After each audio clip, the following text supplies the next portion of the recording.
Minsan nag-celebrate yung Valentine's Day na rin. Ha? Adi ko nag-celebrate. So, Adi. sa mga wala nakabalo sa Valentine's Day, ang Valentine's Day is a celebration sa ilang santo nga ngalan o Valentine or Valentino.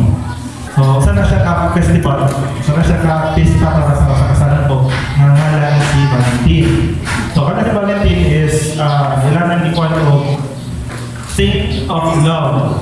So, gugma na iya ang Juan, ang santo na siya sa gugma. So, nag-celebrate ang February 14 as Valentine's Day kay adlaw ni siya ni Valentine o Valentine. So kita mga Kristohanon, nag-celebrate niya kung ta o gugma. Amen? Amen. Kada adlaw dapat nag-celebrate ta o Gugma. gugma. So this morning, ato ang topic is about Love. halata ba? About Love. Christmas. Joke na. Love ka. Ato ang topic ko is about love. So kung yung tanan sa pag-open sa Bible in 1 Corinthians chapter 13, verse 4 to 7. Yung sa dire? Love is patient. O, diba? So, meron palang daan, gugma na daw daan ng pasyente. Ay, patient. Ang love na kuno kay patient. Love na kuno is kind. Kind. It does not envy. Ito na envy. Jealous. Ha? Jealous. It does not boast or what? Hinambog. It does not proud or prideful. Next, verse 5. Love. It does not dishonor others. As love niya, it is not self-seeking. It is not easily angered. It keeps no record of wrongs. 6. Love does not delight in evil, but rejoices with the truth. 7. It always protects, always trusts, always hopes, and always perseveres. Mga sunod na rin yung Constantino, makatik yung mga kukuha ng versikulo. Diba? Nana siya yung kanta, ang pag-ibig. Nana siya yung kinalasan na part kay si Yeng is Christian na siya. So, kinalasan na part sa iya ang kanta, yan yung dimension ko na. Love is patient, love is kind. So, today, ato ang topic is about gugma or love. Now, in number 1, what is love? Today, love is patient, love is kind, it does not envy, and it does not boast, and it is not proud. So in love, ang patience na kuno is very important. How patience are you in love? Sa gugma ba, unsa man di mo ka, grabe ka pasensyoso pagkangalan na gugma. Pangkanon ka mo. Sa mga walay love life, sa mga walay love life, ano yung manaw ninyo? Unsa mo ka pasensyoso sa gugma sa mga butang na gusto niyong buhaton. For example, kinsay tigdula dire o email. O online games. Nag-retire na ko. Kung nahigugma kayo sa inyo ang ginula, mas pag ikapila mo maramagdaon, dili gyapon yung yan. Ano man? Ang patience.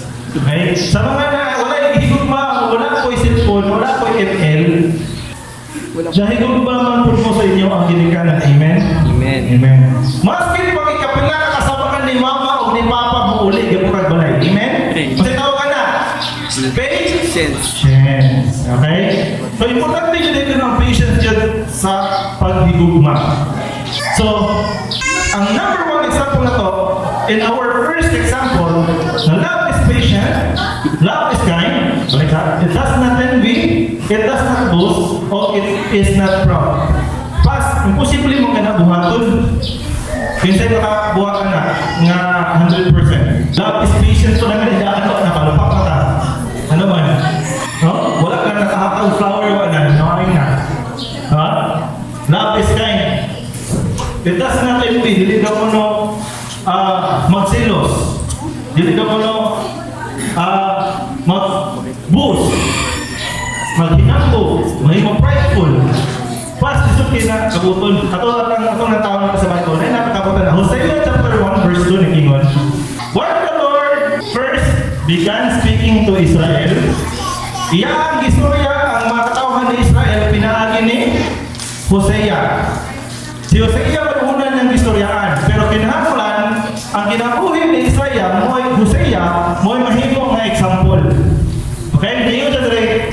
Ang Ginoo sa ingon sa iya, he said to him, yung siya, go, marry a prostitute. Ngayon ang Ginoo sa iya, Hosea, makistorya ko sa kuang nakatawhan sa Israel. Pero, ang masabtan nila, akong istorya nila, kinahanglan na kay buhaton para nako. Ang sa Lord, pangita o prostitute, dayon ninyo ni. Sayon dili.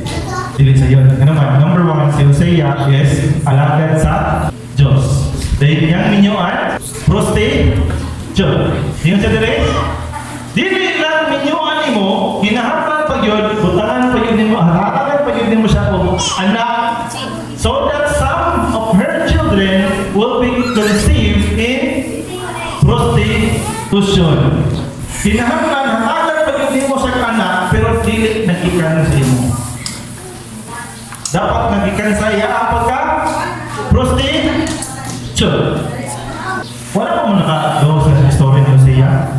Akong i-suggest sa inyo ang pasahon ang book na Hosea. Next, yung sa tabi, this will illustrate morning purpose ni Lord, nga paminyoon niya sa Hosea prostitute, then papaanak ang siya sa mga diyan mga kabi. This will illustrate how Israel has acted like a prostitute by turning against the Lord and worshiping other gods. Niyon siya, kaning imong kinabuhi, mahimo ni siya nga sumbanan sa mga tao sa Israel nga si Hosea mo'y nag-represent ni Lord o ang prostitute mo'y nag-represent sa iyang katawhan sa Israel. Ano man, niyon siya nga, ang mga Israelihanon nitalikod ka nako o nisimba o laing Diyos. Sama sa pagtalikod sa imong asawa nga prostitute o nangita og laing lalaki o nagpa-conceive pagyud sila og anak adto nga mga lalaki. Now, the question is,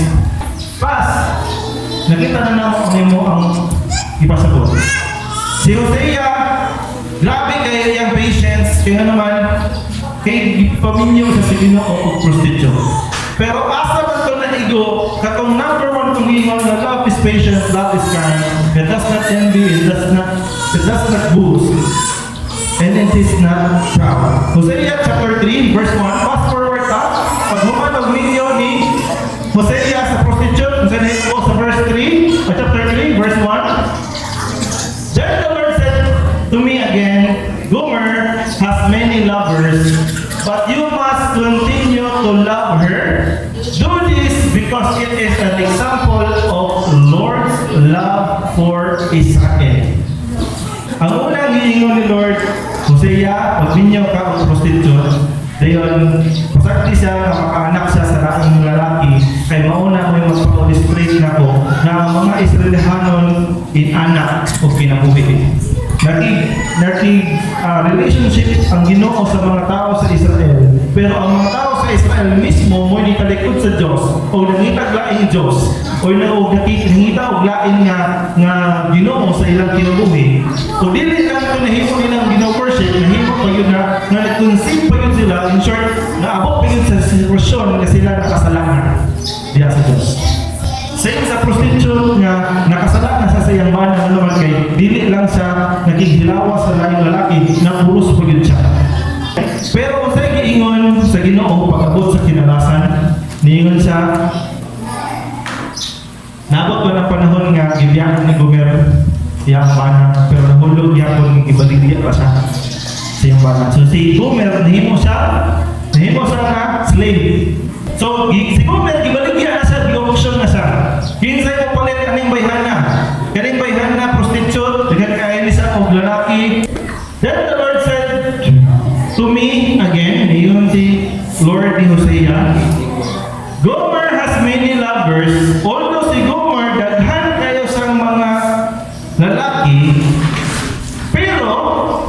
Ano siya pero?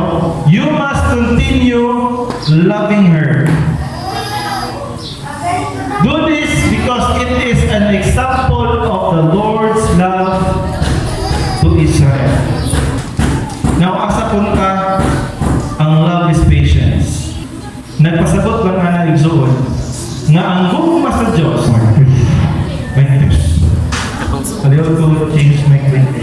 Okay, so the Lord's love for Israel is inana siya ka patience kung niingon ang Ginoo nga kinahanglan gumer parehas ta og gugma sa Israel o gugma nimo sa imong asawa.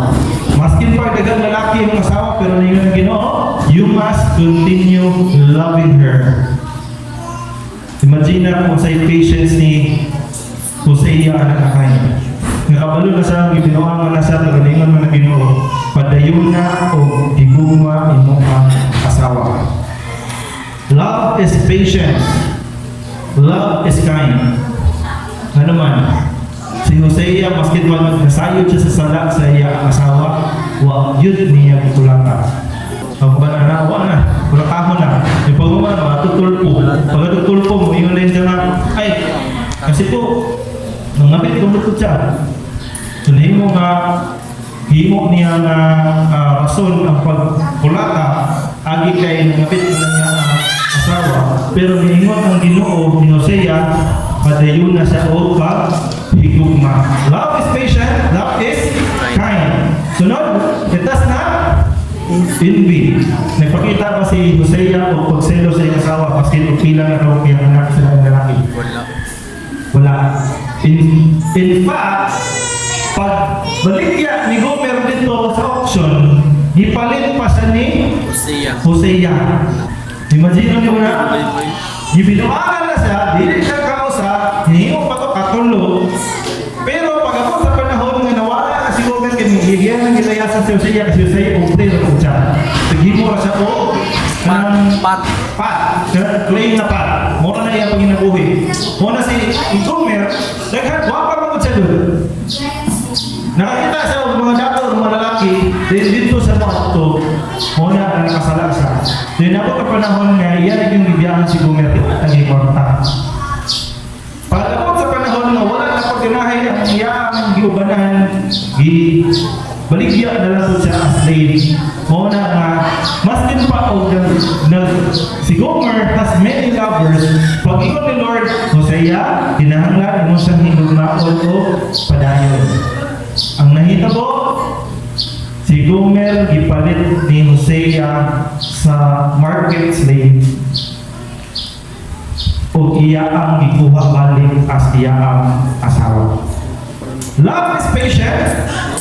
Love is kind. It does not envy.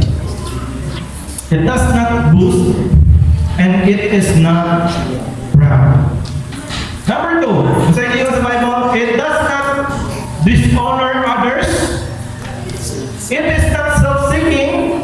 It is not easily angered. And it keeps no record of wrong.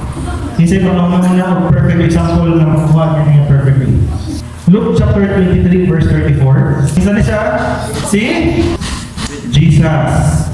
Ningon ang Bible na to, ang second na to, na number 2 na to, nga